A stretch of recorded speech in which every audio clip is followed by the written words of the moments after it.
Diturunkan dari para leluhur, batik bukan hanya selembar kain dengan berbagai motif khas. Batik menjadi simbol dan makna sebuah kebudayaan. Keterampilan yang diturunkan dari generasi ke generasi sebagai penanda peradaban bangsa Indonesia.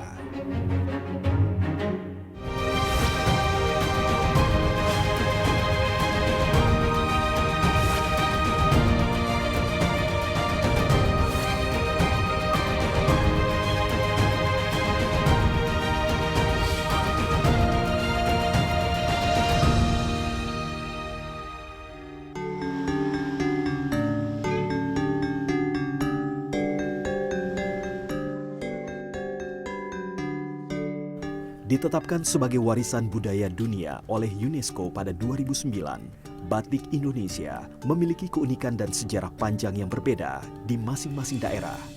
Sentra-sentra produksi batik pun bermunculan di pelosok negeri dengan ciri khas tersendiri. Desa Trusmi yang berada di Kecamatan Pleret, Kabupaten Cirebon, Jawa Barat, sejak lama dikenal sebagai kampung batik. Deretan toko yang memamerkan ragam batik menghiasi jalan masuk Desa Trusmi. Di Desa Trusmi, hampir setiap hari masyarakatnya disibukkan dengan aktivitas membatik. Salah satunya di Sanggar Batik Katura. Para perajin batik sibuk menorehkan cairan lilin atau malam di atas kain.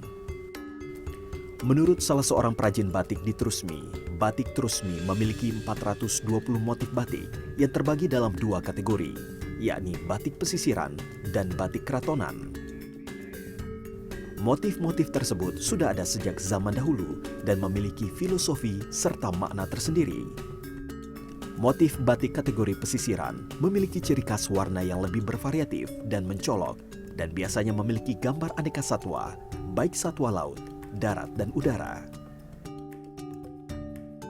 Sedangkan motif dengan kategori keratonan tidak memiliki banyak warna dan biasanya terdapat simbol-simbol pada masa Keraton Cirebon. Belum diketahui secara pasti bagaimana awal mulanya sejarah batik Trusmi. Namun konon pada abad ke-14, Ki Buyut Trusmi atau Pangeran Cakrabuana membuat motif pada kain yang kemudian mulai dikenal. Kalau pesisiran itu dialami oleh flora fauna, baik darat, laut, namun udara. Misalnya rumput laut, ada dari hewan, ikan, udang, segala macam yang ada di laut. Nah, terus warnanya itu bervariatif, bisa merah, bisa biru, bisa kuning, apapun semua warna masuk. Hari keratonan monoton, warnanya cuman hitam aja sama coklat motifnya, tapi warna dasarnya itu terang. Pada tahun 1930-an, Trusmi dikenal sebagai sentra industri kerajinan kreatif masyarakat dan sebagai pusat batik. Pada masa itu, kain batik belum dijadikan baju seperti saat ini, melainkan hanya dipakai sebagai bawahan atau lancaran karena profesi penjahit yang masih jarang. Sebagai kampung batik, meskipun harus melalui penelitian sejarah lebih lanjut ya, tetapi dari tutur tradisi di sana ya, pembatikan itu tidak bisa dilepaskan dari ajaran spiritual. Jadi di dalam sehelai kain batik itu banyak sekali ajaran-ajaran, terutama ajaran-ajaran petarekatan, ajaran-ajaran spiritual Islam yang disampaikan pada saat itu pada sehelai mori atau kain batik. Jadi di dalam kain batik itu ada filosofi-filosofi tersendiri. Nah, terkait Trusmi sebagai kampung pengrajin batik, itu juga kita belum tahu tepatnya kapan. Namun dari laporan Residen Cirebon di tahun 30-an terkait tempat-tempat atau kampung-kampung industri kerajinan, di situ disebut Trusmi. Nah, salah satunya disebutkan Trusmi sebagai pusat pembatikan. Kampung Batik Trusmi muncul karena sejarah panjang, sama seperti sebuah kampung batik di Solo, Jawa Tengah yang berdampingan dengan Keraton Solo. Kampung Kauman konon merupakan kampung para abdi dalam keraton bidang keagamaan yang juga menggeluti usaha batik. Kauman dijadikan kampung wisata batik di Solo sejak 2006. Tak hanya berbelanja, kampung ini juga menyediakan berbagai tempat yang dapat dikunjungi wisatawan, termasuk pelatihan batik, penelitian dan pengembangan produk batik, serta museum koleksi batik. Ketua Paguyuban Usaha Batik Kauman, Muhammad Soim mengatakan, permukiman ini dulunya adalah kawasan kaum abdi dalam Keraton Kasunanan. Hal ini terlihat dari bangunan-bangunan rumah kuno yang masih kokoh dengan desain sebagai rumah dan showroom batik serta tempat produksi batik. Nah, ternyata setelah dari perumahan, dari tempat tinggalnya atau tempat tinggalnya para abdi dalam ulama ini, ketika ada industri batik masuk di Surakarta, kemudian di kota Surakarta tumbuh berkembang menjadi kota yang lebih besar, warga yang di Kauman, khususnya istri-istri para abdi dalam ulama ini pun tidak tinggal diam istilahnya gitu, melihat peluang bisnis seperti itu. Ya akhirnya banyak warga Kauman yang membuka usaha batik. Ya awalnya mungkin pastinya dulu awalnya kecil-kecil, ketika terjadi booming batik ya jadi usahanya besar. Ciri khas batik Kauman lebih menampilkan motif batik klasik yang didasarkan pada pakem atau standar keraton. Bisa dikatakan, motif batik Kauman lebih merepresentasikan motif batik yang dikenakan di Keraton Kasunanan.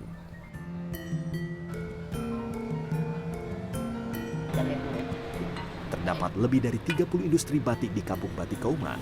Rata-rata mereka merupakan generasi ketiga yang meneruskan usaha dari leluhurnya.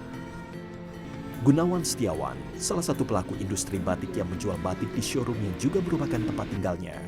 Ia juga menyiapkan ruang khusus produksi batik bagi pengunjung jika ingin melihat langsung proses pembuatan batik. Pengunjung juga bisa membatik langsung di atas kain yang telah disiapkan. Oh, zaman dulu outlet yang saya tahu itu ada satu ruangan di samping rumah di Kauman. Ya di situ ada almari-almari besar yang isinya kain-kain jarik itu. Nah, jadi kalau pelanggan-pelanggan datang itu ya diambilin dari situ. Itu zaman dulu ditumpuk-tumpuk kayak gitulah, kayak zaman dulu. Model dilipat, ditumpuk-tumpuk itu. Nah, kalau sekarang beda. Sekarang karena masyarakatnya butuh display ya. Butuh ini kira-kira dimudahkan, mau kalau saya pakai kayak apa ya jadi apa. Nah, akhirnya harus kita kasih patung, manekin, torso, kita display di gawangan seperti ini.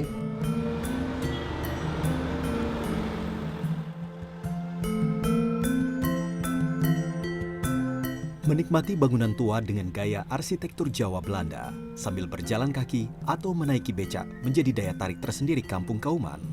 Rumah joglo dan limasan yang berjejer memberi nuansa yang berbeda tentang batik yang tak sekedar barang jajaan, namun juga merupakan sebuah peradaban budaya.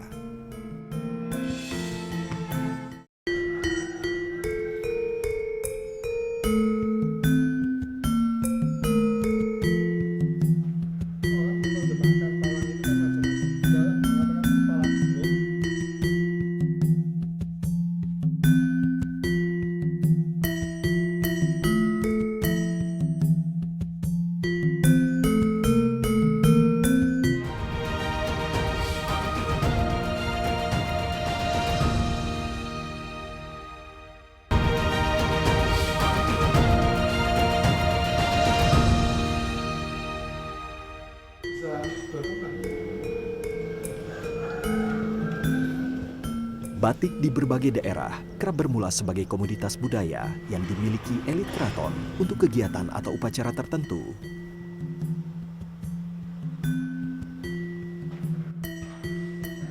Keindahan batik membuat banyak pihak di luar keraton yang juga ingin mengenakan batik.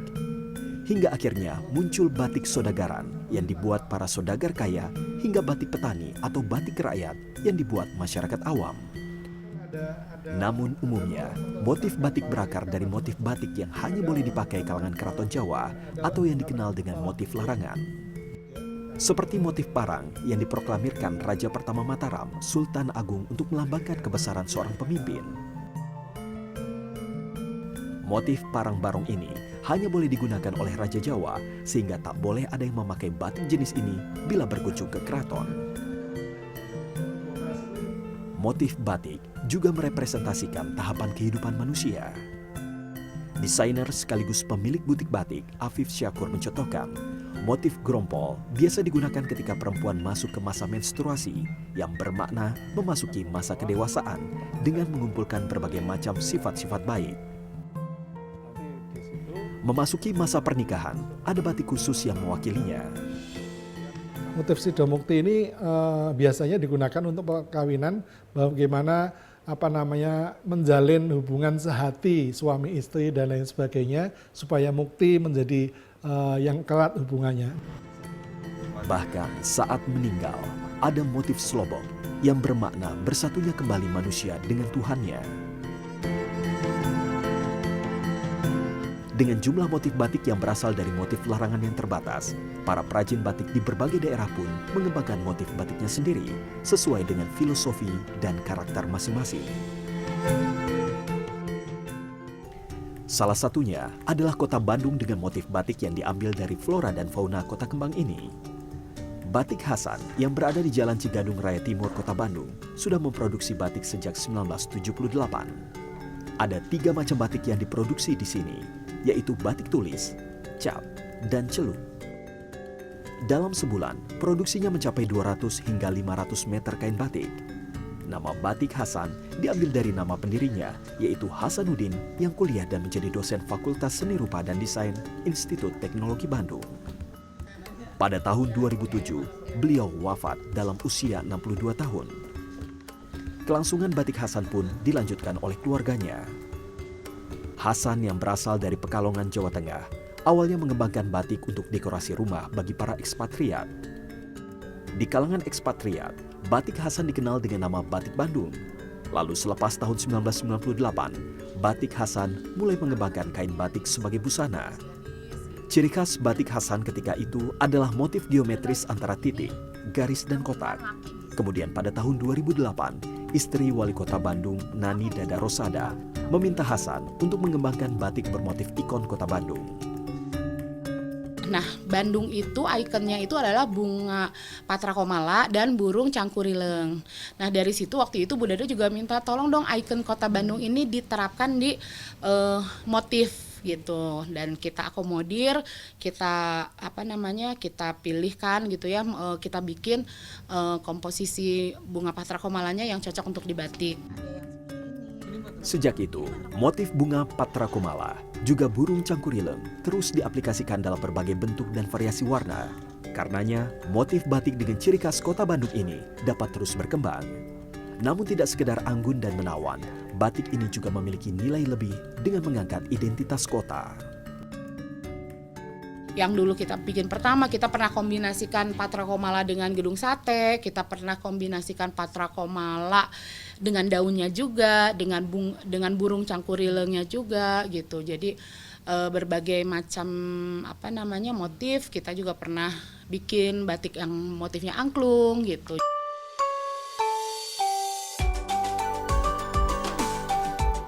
Lain daerah, lain ragam motif batiknya. Di Jawa Timur, keunikan paling menonjol dari kain batik klasik adalah dari cara menggambarnya.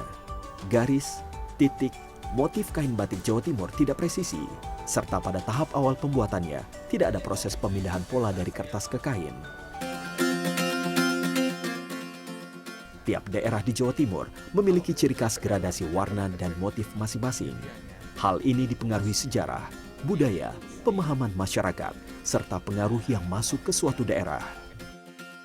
Ketua Komunitas Batik Jawa Timur, Lintu Tulistiantoro, memetakan batik berdasarkan wilayahnya. Wilayah Mataraman yang mendapat pengaruh dari Jawa Tengah, seperti Bojonegoro, Ngawi, Madiun, Magetan, Pacitan, dan Trenggalek, memiliki pola yang presisi dan warna kecoklatan. Motif batik yang digunakan adalah parang dan kaum. Sementara wilayah pesisir seperti Tuban, Lamongan, dan Sidoarjo, warna latarnya cenderung terang. Motifnya berwarna-warni dan terpengaruh budaya Tiongkok seperti Lokcan dan burung hong. Untuk wilayah campuran seperti Tulung Agung, Mojokerto, dan Kediri memiliki karakter batik seperti Mataraman dan pesisir. Wilayah Banyuwangi juga memiliki motif batik khas seperti gajah oling, kangkung stingges, dan paras gempal. Sementara batik klasik Madura menggunakan warna coklat, merah, biru, dan hijau. Motif yang digunakan diantaranya sepasang kupu-kupu, tong centong atau alat untuk mengambil nasi, dan sekar jagad. Untuk wilayah Pendalungan seperti Bondowoso dan Situbondo terpengaruh pendatang dari Sumenep Madura, serta wilayah Bangil Pasuruan dan Probolinggo yang juga terpengaruh pendatang dari Sampang, Bangkalan, dan Pamekasan Madura. Wilayah-wilayah itu memiliki karakter batik seperti Madura.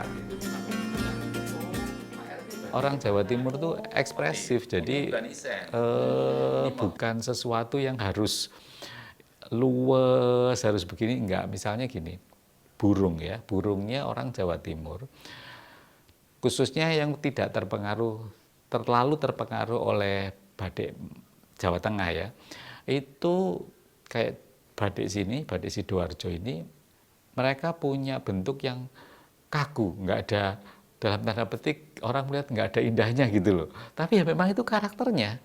Jadi kita tidak bisa mengatakan bahwa itu jelek karena kontekstual.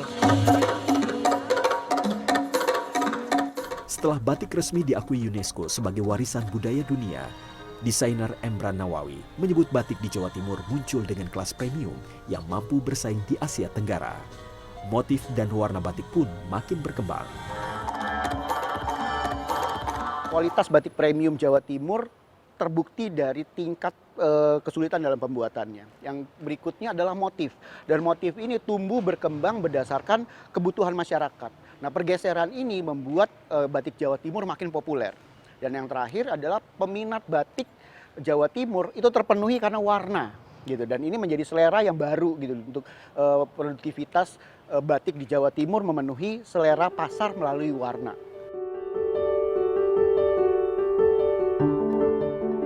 Batik dinilai sebagai warisan budaya yang luhur bukan hanya karena desain dan warnanya yang menawan, melainkan karena proses pembuatannya yang cukup kompleks.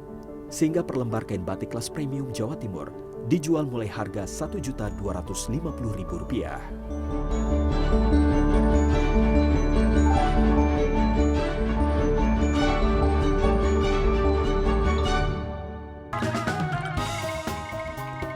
Ibu kota Jakarta juga memiliki batik dengan ciri khasnya sendiri, yaitu batik Betawi. Ondel-ondel, Monas, Tugu Pancoran, dan Tugu Selamat Datang adalah ikon kota Jakarta yang menginspirasi corak khas batik Betawi.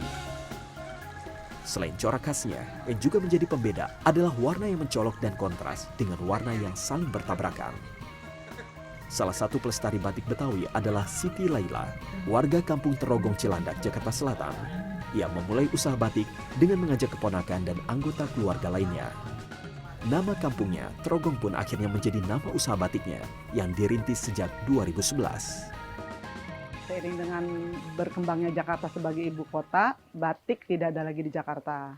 Nah, di tahun 2011, keprihatinan saya sebagai warga Betawi asli dengan keponakan-keponakan saya itu muncul kembali, dan saya ingin mengajak keponakan-keponakan saya untuk belajar batik. Kemudian juga salah seorang gubernur DKI pada saat itu, Pak Fauzi Bowo, membuka program dicari orang Betawi yang mau melestarikan batik Betawi. Kemudian saya dan beberapa keponakan saya ikut program itu yang bekerja sama dengan Lembaga Kebudayaan Betawi. Nah, dengan modal belajar membatik itu, akhirnya saya dan keponakan saya itu berkeinginan untuk membuka sanggar batik Betawi. Selain untuk menjual, juga kita mengedukasi orang-orang yang ingin belajar membatik. Ada dua cara pembuatan batik yang dilakukan oleh Laila, yaitu ditulis dan dicetak. Untuk motif tulis, dalam prosesnya dimulai dari memotong bahan yang nantinya akan dijadikan kain batik. Kemudian bahan tersebut nantinya akan dilukis dengan motif yang sesuai dengan pesanan dan keinginan. Dalam proses ini, butuh ketelitian dan kehati-hatian dalam setiap pengerjaan. Untuk batik cetak, kain batik dicetak di meja khusus mencetak sesuai dengan motif Betawi yang sudah disiapkan. Kemudian sebelum diberi warna, kain direndam terlebih dahulu agar penyerapan warna lebih merata.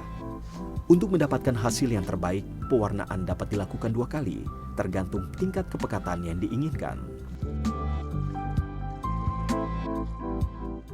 Dalam usahanya, Laila memberdayakan warga Kampung Terogong sebagai tenaga pembatik sekaligus sebagai upaya mengangkat perekonomian warga setempat.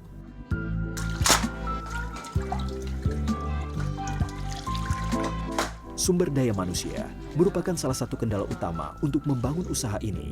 Selain karena sedikitnya orang yang memiliki kemampuan membatik, kurangnya minat membatik dari generasi muda membuat keahlian ini sulit untuk diteruskan.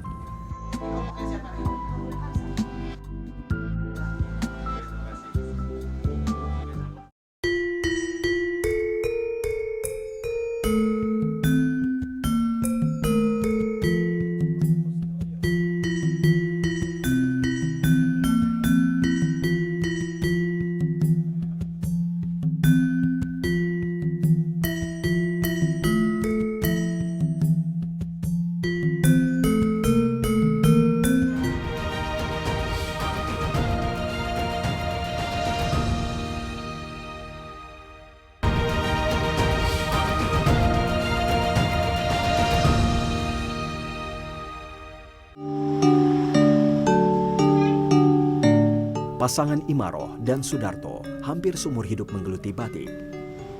Aktivitas membatik dilakukan sejak kecil untuk membantu orang tua. Hingga saat ini, mereka memilih berprofesi sebagai pembatik.